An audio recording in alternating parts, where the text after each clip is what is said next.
So first up, let's set up a project template that we can reuse in the future. For example, if you're recording the same band again and again, that means you're going to have the same artist, so you can have individual tracks for each of them, and you can keep using a blank template to drag the recordings in and then move forward with your process.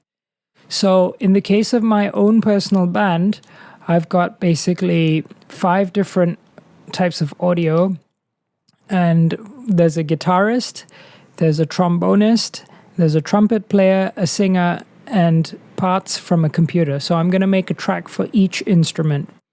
So let's color them as well. And it's good to have a consistent coloring format so that whenever you apply these to each project, you will be able to be very consistent and you'll easily know what color everything is assigned to.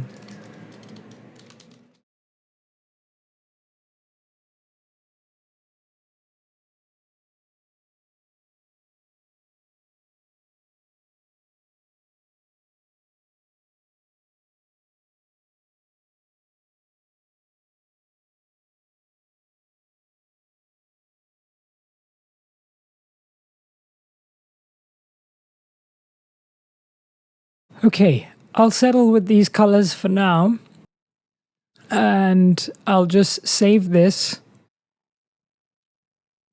So I have a section where I save all my templates, and for me it's in a section called templates here, and you know, this is going to be my blank